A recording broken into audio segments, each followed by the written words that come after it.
we doing? So today I'm attempting to do, well I'm going to do, Fairfield Horseshoe in the lakes just up from Ambleside. I came here about a month ago now and did Luffrid Fell, which is a nice little walk. I'm going to attempt to do Fairfield Horseshoe today. It's about 19-20k. There's about an 800 metre climb, and it's estimated to take between 6 and 7 hours. I've brought a fucking, I'm going to camp as well somewhere. If I can bottle it up, probably end up shitting myself, but yeah, the plan is to camp, so that's my backpack. I've tried to pack as light as possible, but it seems to weigh a ton. I'm about an hour in now and I'm regretting it already. So I'm regretting packing my backpack with so much fucking stuff, or it's probably half it shit, but in hindsight I've got a sleeping bag which is really light, packs up small. A fairly light tent. You can get them a lot lighter, it weighs about 2 kilograms. A sleeping mat of course, and then the food for the day. Probably got about 6 litres of water, which is what's weighing me down. I'll soon get through that. And that's it. I had loads more stuff as well. I had to take it out in van. I walk him out car park for about 20 minutes debating whether to sack camping off and empty my load, so to speak, and take less stuff. So yeah, it's quite hot. It's already 23 degrees now. Sun's hidden behind a cloud. Every time it comes out it bakes you. So as you can probably tell, I'm going through every excuse in my head on why not to do this, but I've committed now, so it's too late. Yeah, good thing that spurred me on is one of my best friends, Danny Savage, is doing a 100-mile ultra marathon today. He's got 30 hours to do it. He's going to try complete it in 24 hours. So, I mean, he's done a lot of training for that. I haven't done any training for this. It's only like a 20k walk, so it's not too strenuous, but it's still a lot of hard work. So the thing that's getting me through that is knowing that Danny's on his little trek, so I've got no fucking excuses really ever. So I'm about a quarter of the way up to the peak. Do a bit of a view round, some beautiful views, and I've just stopped to record this video really, and I best get cracking. Peace out. Right, we're at checkpoint 1, Low Pike. Probably about a quarter of the way in. So we've got like 360-degree panoramic fucking views here, which is amazing. That's Wyndham here. And then that's Rydal, I think, down there. Without getting my map out. Get a bit disorientated. Yeah. Passed quite a few people actually on the way up. Fucking funny Scouse guy. Had a bit of a chat to. And a Scouse lass. She camped out up here last night. Right on top actually. I was thinking of camping out over there in Nabscar, which is the back end of the journey, but I think she might have taught me to camping out on top. But I've just checked the mountain weather report, and it says that there's a chance of a storm tonight, so I probably won't do that, but we'll see how I feel when I get up there. You know what makes me laugh, right? I've just walked past 2 goths, and there's maybe like half a small luxury hotel on my back, yeah, and 2 goths with fucking note on them, not even a bottle of water, obviously dressed in black, scruffy Vans on, no walking boots, all that, scruffy Vans he probably had since 6th form. Said hello to him, didn't say hello back. Fucking miserable sods. But that's gossy, innit? Each to their own, live and let live. Fair play to him, yeah. Do you know what I buzz off, right? Whoa! What I buzz off when I'm walking like this, yeah? It's bumping into old people. Like define old, I don't know, old 70, 60, 65, 70 say, yeah. And I've got one chasing me now, a little white walker. She's like a fucking white walker off Game of Thrones, bless her. But she's keeping up with me. I'm fairly tanking on me. I keep looking back and she's there. Can you see her up there? Look? Go on, lass. Fair play to her, honestly. She's about 68. Just there with a little backpack on. White hair. Chilling. Loving life, just refusing to stop. And it's beautiful to see, really, isn't it? I think as soon as you stop, you just deteriorate, don't you? So crack on. Mist's come over now, so I'm about on myself. Not scared about, don't worry. So yeah, mist come over. I'm about a kilometre off Fairfield Pinnacle. Like, I've got my map and compass, but fortunately today there's a trial on, you see, which is just a Fairfield Horseshoe trial, so people keep passing me who are running, and it's all marked out as little blue flags anyway, so I can't really go wrong, but I can understand how daunting it could get if it wasn't marked out and it mist come over and you didn't really know what you were doing. Bit of a geek me out, but I'm pretty new to this walking, like, to be quite honest with you. I've grown up in Yorkshire Dales, so I've spent my life in outdoors, but since I moved to Leeds 20 years ago, I've not really done much walking or outdoorsy stuff. Basically been getting off my fucking head, Anna, for 20 years DJing every weekend, but I don't do so much of that anymore, partly because it's all rock and roll and starts affecting your head after a while. There's only so much fucking shit you can talk on a weekend as well to people in a sweaty dark nightclub before it starts grating on you. Obviously when you've got a family and stuff, there's a bit more to life, isn't there? But yeah, getting outdoors is my newfound hobby, so to speak. Yeah, look at this now, this is getting tricky. It's not like in Himalayas or all like that, do you know what I mean? I know all I've got to do is get round here and that other side of this horseshoe and jobs are good, but with this mist now, like I said, you can understand how easy it is to get lost, because I can't really see more than 20 metres in front of me. But thank fuck it's marked out, I know where I'm going. Right, I'm at the top. So I'm at the top of Fairfield Horseshoe. And it's a bit of a shame really, because, well, it ain't a shame, it's still beautiful, like. It's quite misty, so I can't really see a lot. Keeps clearing up a little bit and then coming over. But, yeah, the descent starts, so I got up here in about 3 hours 10 minutes. I'm 872 metres up in the clouds. And I'm going to start walking down now, get some dinner in about an hour, and then probably 2.5 hours down I think I'm going to set up camp on Nab Crag, and hopefully catch a nice sunrise in the morning over Windermere.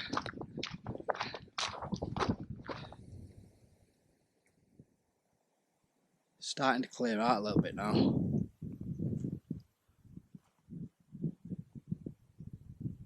A lot of runners there coming over at Broward Hill. Pretty nice having people on route here. It's a very popular route, is this. It's probably one of the best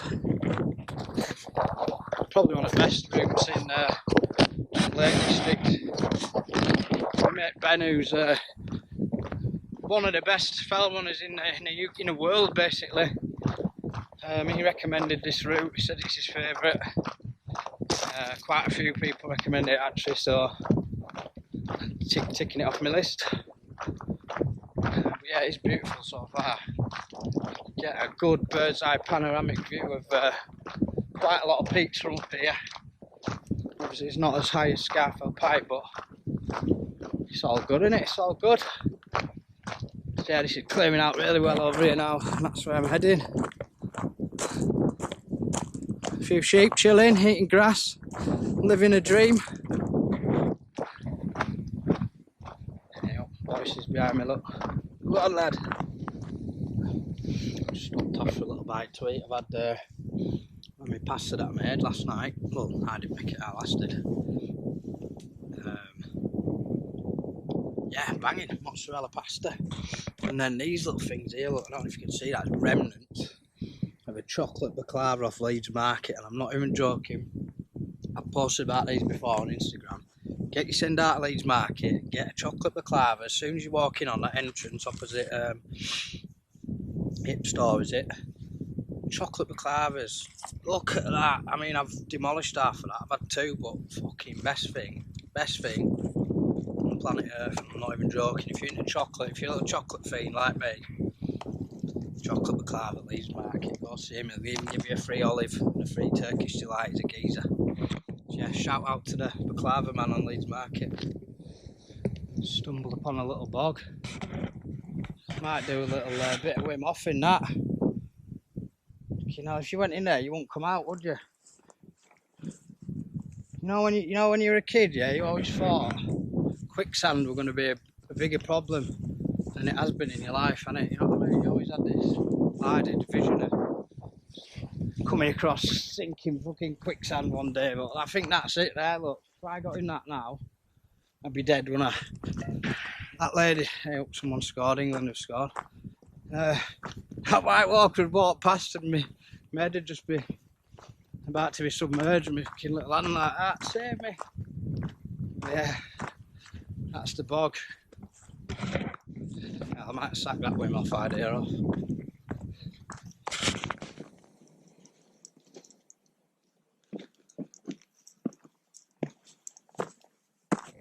Right, so I'm camped up for the night. I'm just off Nab's Scar. I've been calling it Nab's Crag all day. Nab's Scar, which is you've got Windermere over there, Rydal, and fucking hell, I forgot what one's called now. Grassmere, I think. So I'm just going to run you through my setup.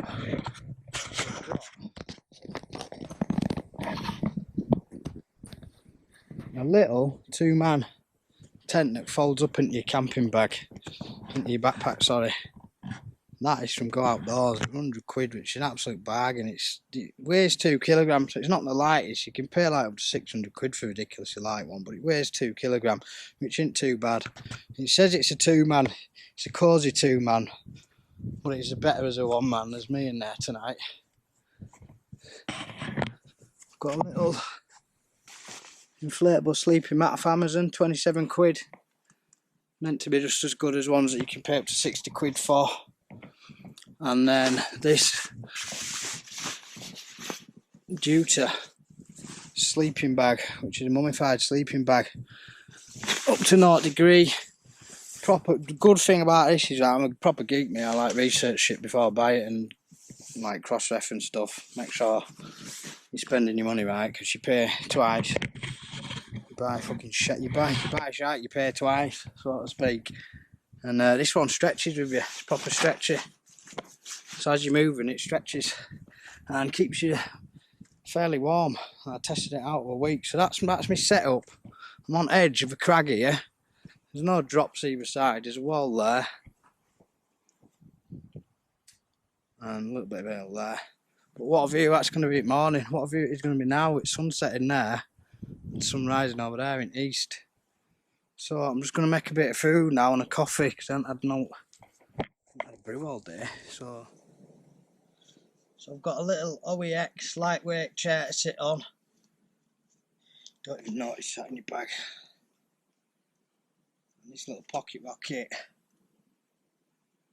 MSR stove, which is only like, I think it was 35 quid that, but it's an absolute beast. That just goes on a general canister.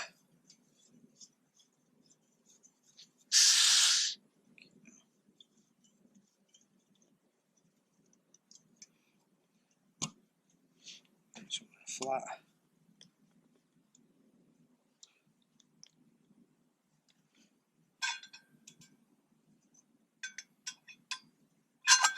You gotta be careful with this because it's fucking so easy for that to fall off, isn't it?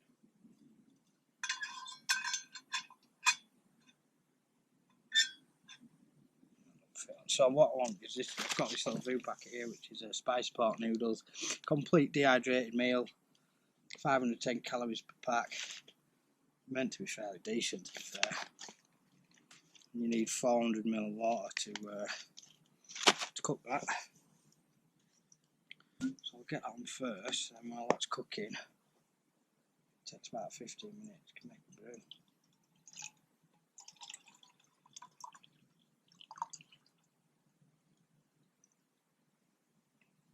It'd be an absolute nightmare if you knock that off, because you're rationing water as it is, aren't you? So if that got knocked off, you'd be fucking pissed off, wouldn't you?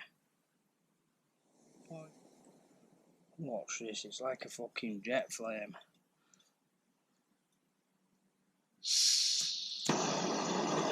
Ready? Take off. Noisy little thing, but it's fast. Got a bit of a wobble, check it's safe.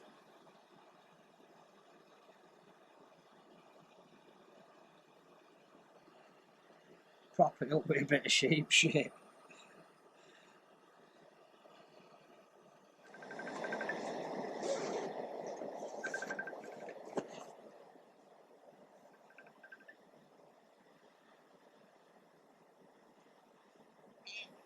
Hey, bugger lugs, how we doing?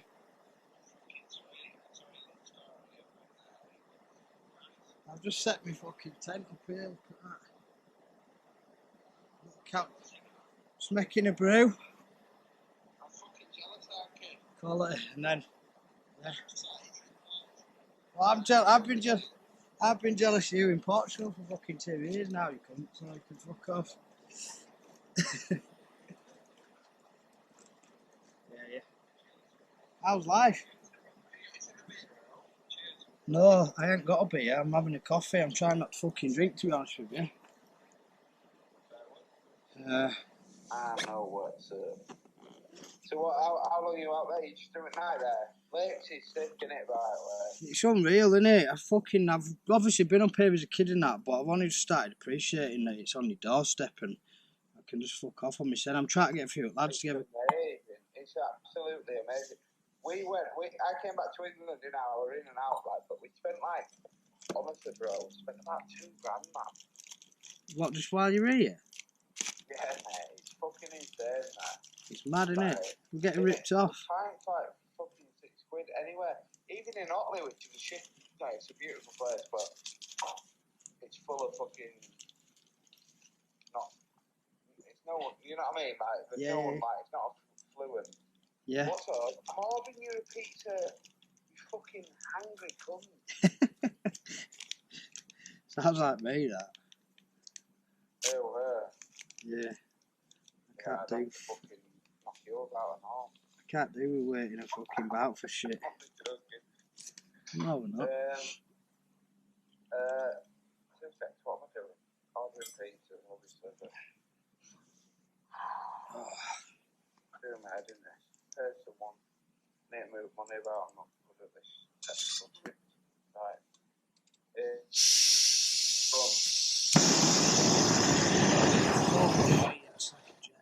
What's on menu tonight then?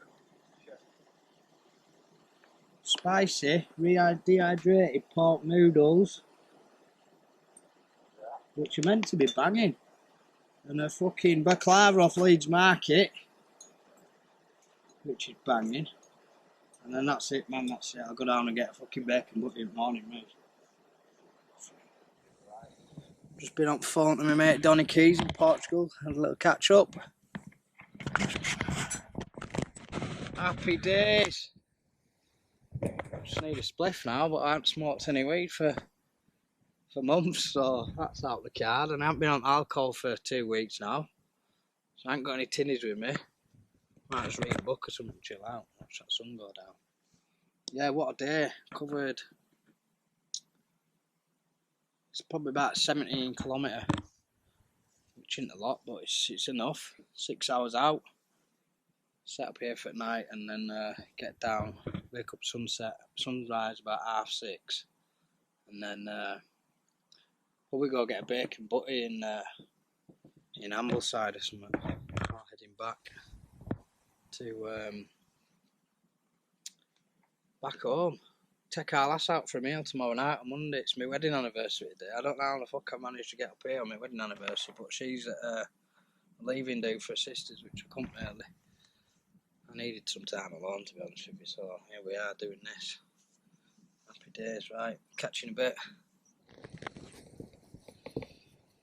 Right, so I'm just doing one last video before I go to sleep, but yeah, it's 9 o'clock. Done a bit of reading. God, done a bit of reading. Chilling. Yeah, you hear some strange noises, man. I thought I'd be more scared than I am. To be honest, I'm hard, you know what I mean? So, what comes in here, I'm getting smacked, but now I've got my knife, just in case. But yeah, big day. You stick your head out of tent, the stars are mental. Like, there's no light pollution whatsoever, so you can see every single star in the sky, which is mega. I thought I'd be more scared than I am. You hear some weird noises and that, but end of the day, there's no one that can harm you. I'm the biggest predator on these moors right now, apart from a couple of lads that are further up road. But yeah, early tomorrow, I'm going to set an alarm for sunrise. I think that gets up at about 6:45. So I will see you guys then. Good morning. Survived the night. All my sheep mates seem to have left me. I think one of them's up there. Yeah, it was 6:30. Bang on 6:30. The sun's coming up basically.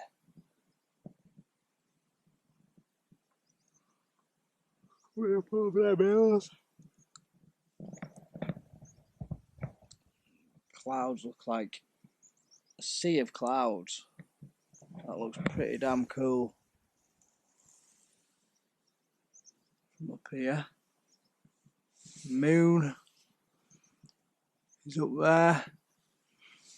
I had all night there was like lightning flashing from over there, no thunder. I posted it on Instagram, and one of my mates, Hadley, who were on about who dry stone walls, he practically lives in his camper van, and he were up Keighley Tops, which is 2 hours away from here, and he said he could see it south of him. So that's pretty interesting. So that whatever it was, the lightning flashing must be way past South Yorkshire, probably Derbyshire, Nottinghamshire, somewhere around there. So that's a pretty cool thought. I could see the exact same lightning bolts as him over 200 mile away. It's cool. Nature, man, that's pretty mad, isn't it? Best part of the day, this, isn't it? I'd never see it, I must admit. I'm like a lion. I got to bed very late. Usually got to bed about like 12:30, 1, and then get up at about 7, 7:30, 8 sometimes. Generally work like 9 till 5.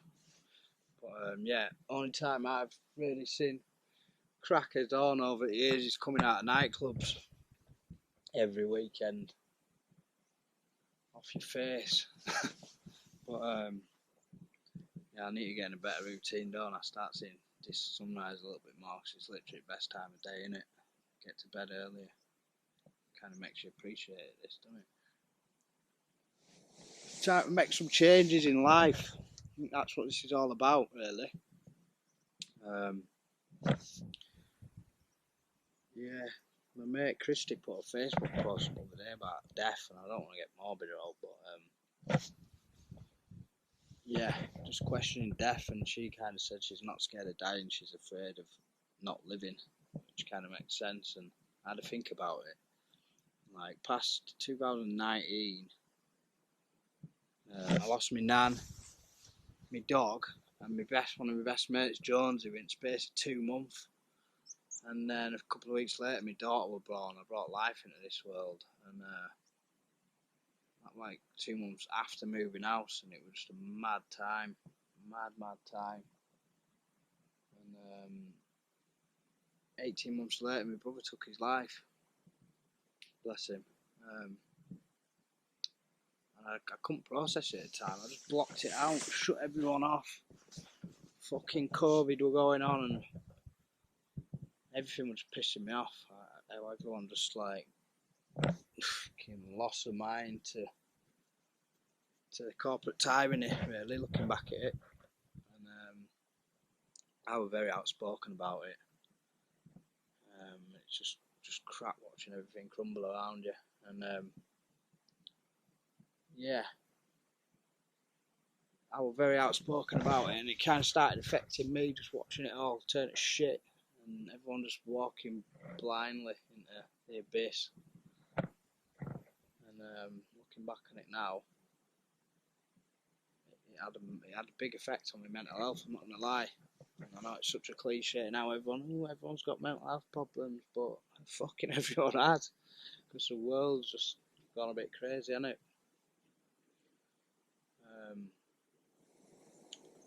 But yeah, I'm trying to combat that.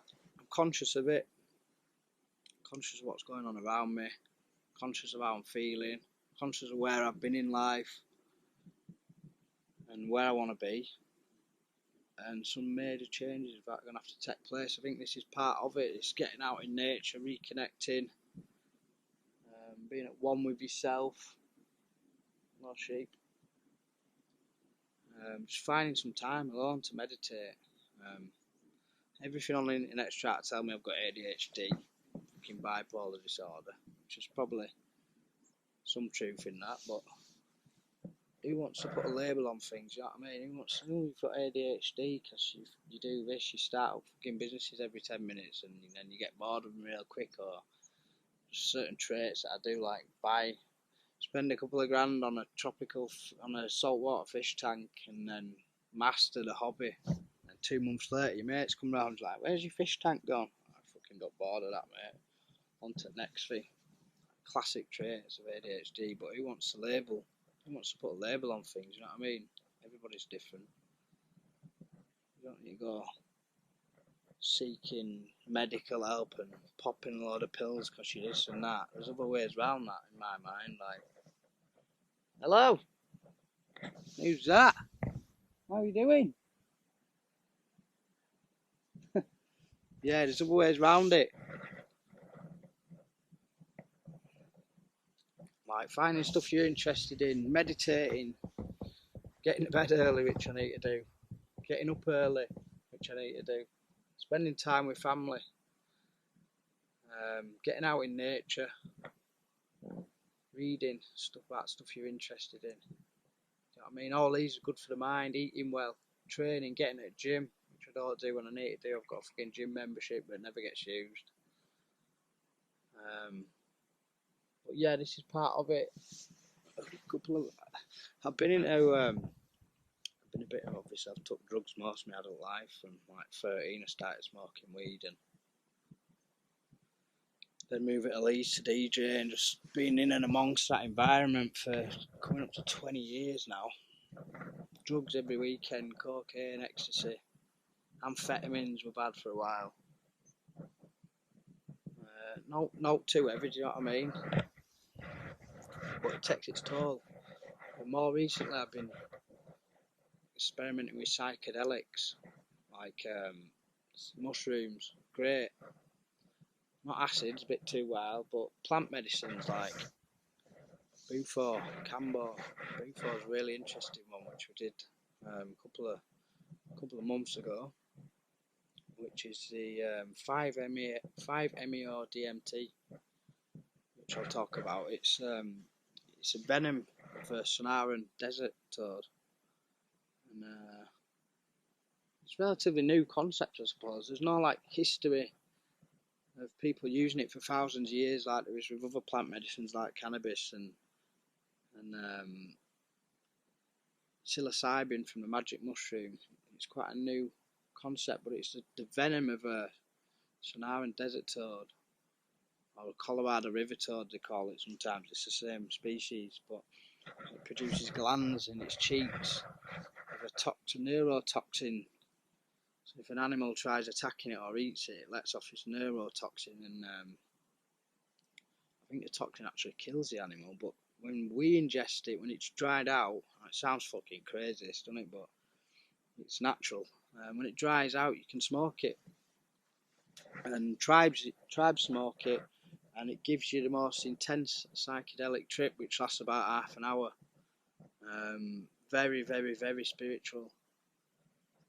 So you've got DMT, which comes from plants. It's in grass, it's in all red meats, it's in your pineal gland, it's already in your body, and it's the molecule that your brain floods your body with when you die.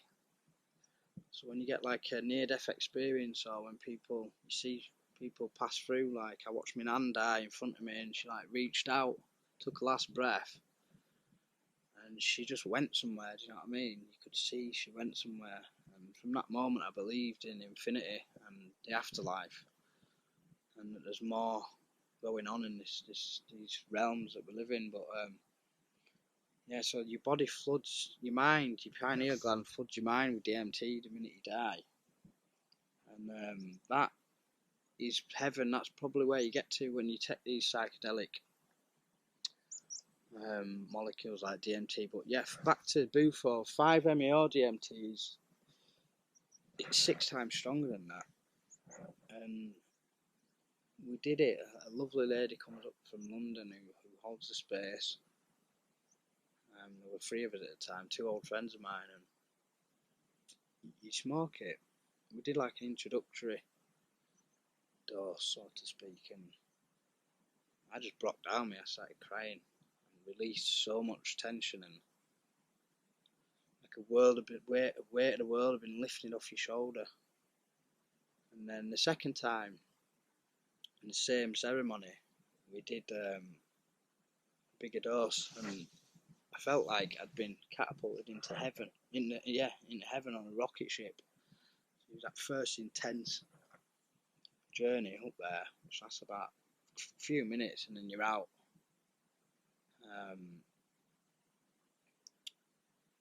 And all I can describe is pure bliss. Like you feel like you're in heaven. It's just a white light. Like with DMT, there's a journey behind it.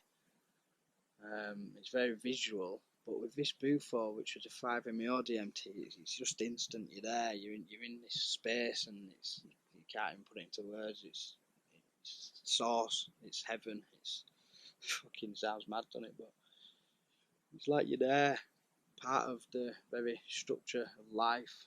Everything just makes perfect sense. You feel loved. You feel appreciation for everything and everyone.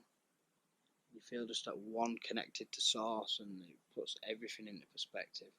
Life, you are the very fabric of life. You're connected to all nature, all beings, and it just makes you appreciate stuff instantly. Second time round, I broke down again. I had this like minor battle with my ego as you're coming round back into consciousness about how you've acted during life, how you could have done things better, who you could have treated better, how to move forward from it, and integrate this experience you've had into your daily life. And I feel like I'm on this journey to becoming a better person and putting out more good into the world. So yeah, I felt like when I first did it a couple of months back, there were a lot to learn, so I've done it since. I did it again last Sunday, and it was even more profound. And I was meant to start the integration process after that, which is just like spending time on yourself, which I did. I came up to the lakes and meditating and eating better, and just trying to integrate these lessons that you've learned from the experience into your daily life. And I kind of fell out of the routine within a week. Obviously, I was on cloud nine. I've been on cloud nine, and everything's had a special glow around it since I've done it. But after 6 weeks, I felt like the tension of life coming back in, stress of waking up with a tight jaw again, just feeling tense. So I did it again last Sunday, and I've been good again. There's just a lot more to learn, and I'm going to carry on with this integration process of meditating, getting in a better routine, being more conscious of how you're reacting to stuff. Yeah, and I suppose this is part of it, what I'm getting at. This is getting out walking and spending time on yourself. I feel like everyone's afraid to spend time on themselves, like it's fucking weird that you've come up to. There's this stigma, isn't there? It's a bit weird that, going camping on yourself. Why is it weird? It's probably one of the most natural things, and when you strip it back to basics, you're here on yourself in nature with a tent and a sleeping bag and whatever. Far too many fucking belongings you've got in your bag that weigh a ton. But yeah, going back to that, it's been a cool experience, really cool experience, and it's something I definitely want to do more of. Like, I'm trying to get some mates up here. Everyone seemed to be busy this weekend because it was such short notice, but I think I've already touched base with a few of my mates, get a few lads up here, do you know what I mean? You don't need to bring a load of beers and drugs or all like that like we would have done in past. Just get out, get a nice walk in through the day, 6-7 hours, and then just all camp out up here. And it's just a time of chat, innit? All this thing about men's mental health at the minute, and I'm not saying women ain't got mental health problems as well, you know what I mean? There's a lot of people seem to be suffering at the minute, but since my brother passing away, it's kind of hit home. Yeah, there's a lot going on in men's minds at the minute, and all these charities have set up, which are great, like Andy's Man Club, etc. Doing great work. But we just need to touch base with his friends, really, don't we? And get out and do stuff with them. Make sure everyone's checking on people, try to spend time with people, and get out in nature. But yeah, leave no trace. Apart from a bit of milk there on floor which I've tipped out, we leave no trace. So it's not you're not even really allowed to wild camp in the lakes without permission from the landowner. I mean, how do you get permission? And it's widely accepted as long as you keep out of the way, somewhere secluded, so to speak. You don't really have fires, and you just clean up after yourself. So it's important that we leave no trace as anywhere. That goes for all you fucking idiots at festivals who leave tents and all your fucking cans of beer and shit lying around before you go. No respect. So yeah, have some respect for the land and for nature more than anything, really. Yeah, just while I'm on the subject, psychedelics, I thought I'd best mention that they're not a fix-all, cure-all thing. I'm not saying go out and get off your head on acid. Acid scares me, to be honest, but yeah, just do some research if you're gonna go looking at stuff I've touched on today. I know I'm not trying to influence anyone, but obviously I think a lot of stuff that I've experimented with has helped me massively recently. Get over the passing of my brother, and just put a lot of things into perspective. But I think a good way to start would be to maybe look at microdosing psilocybin, which is the magic mushrooms, basically. That's probably the reason they've been put on this earth, and tribes have been using them for millennia. But yeah, there's a lot of websites popping up now that's legal in a lot of countries like Amsterdam and stuff, but you can get them in the UK. Look at a company called, I don't know if it was saying, it's the Magic Dinosaur. But yeah, microdosing magic mushrooms, so kind of like 1 day on, 1 day off, and you're talking minuscules of amount. It's like 0.05 to 1 gram a dose, and you don't even feel it. It doesn't make you trip out or anything like that. It doesn't alter your state of vision. You can operate perfectly and go about your normal daily life on it, but it's working on a cellular level. So there's just enough psilocybin in that microdose, 1 day on, 2 day off, or 2 day on, 1 day off. Maybe try it for a month and see how you get on. But yeah, people are having profound results. We've been using it in Silicon Valley, where people have been developing tech and stuff for years, because it's just given them a sharper mind focus, better outlook, more creative vision, and yeah, microdosing magic mushrooms. I think that's a start. And then obviously there's other plant medicines like Bufo, which needs to be, you need to do a lot of research in that and be careful with stuff like that. But they're real plant medicines that tribes have been using for thousands of years that you can only really get from the Amazon and that. Ayahuasca as such. But yeah, the future's bright. I'm going to clock off now and get down this crag because it's looking kind of steep.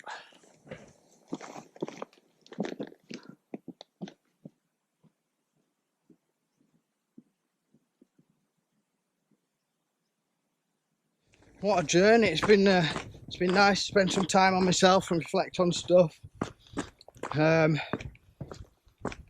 it's cost me literally 40 quid, tenner on parking, bit of fuel and a bit of food.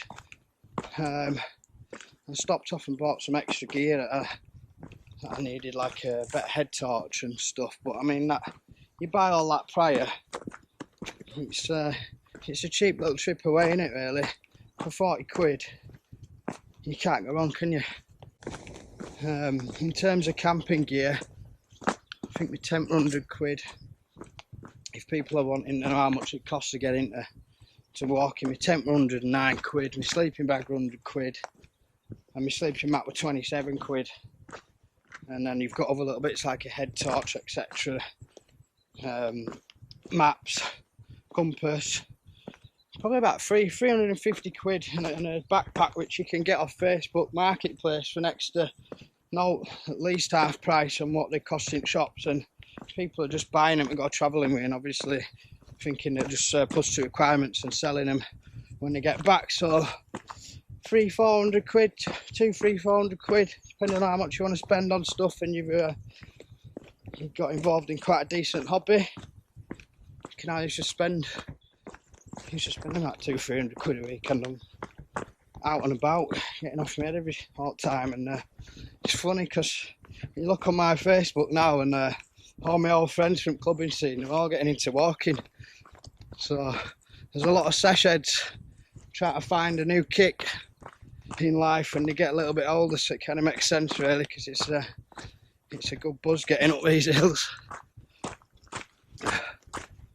Yeah, all in all, successful trip. Definitely recommend doing Fairfield Horseshoe. Set off from Ambleside. It took me about six hours in total if I want to stop constant, 5.5-6 hours, but obviously I'm camped out.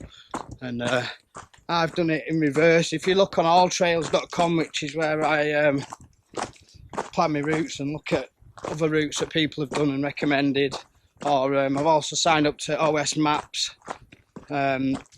All the routes on there for Fairfield Horseshoe tell you to set off up the left hand side of it and swoop round the right.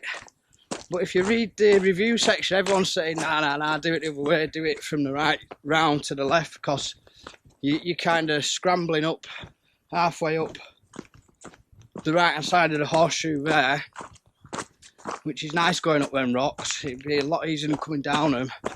And then on your way back down to the other side of the peak where I've just camped on Nab Scar, wow, that's like the perfect place to end your route or even camp on a night, because the view from there is unbelievable. I'd rather have that at the end of the trip than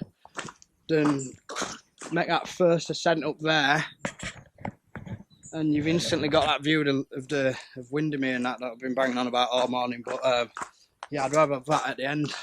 So yeah, if you're going to do Fairfield Horseshoe, look at me speak. Fairfield Horseshoe, I recommend doing it in reverse to what the websites like All Trails and OS Maps recommend. Do it from right, swinging round to your left. and you'll have a good trip. I'm back now, back into civilization.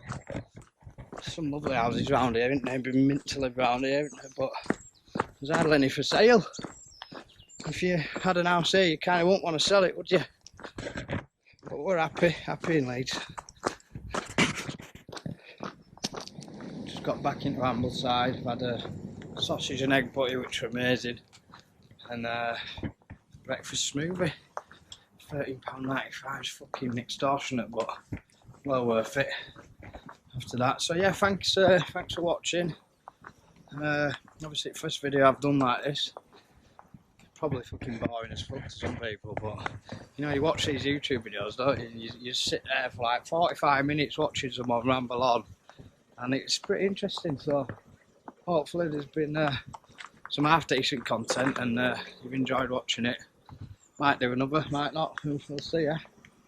But I'll definitely be back up in Lakes soon. Hopefully with next month. If we can get out once a month, then that's a success, innit? Bit of a reset, crack on. See you in a bit.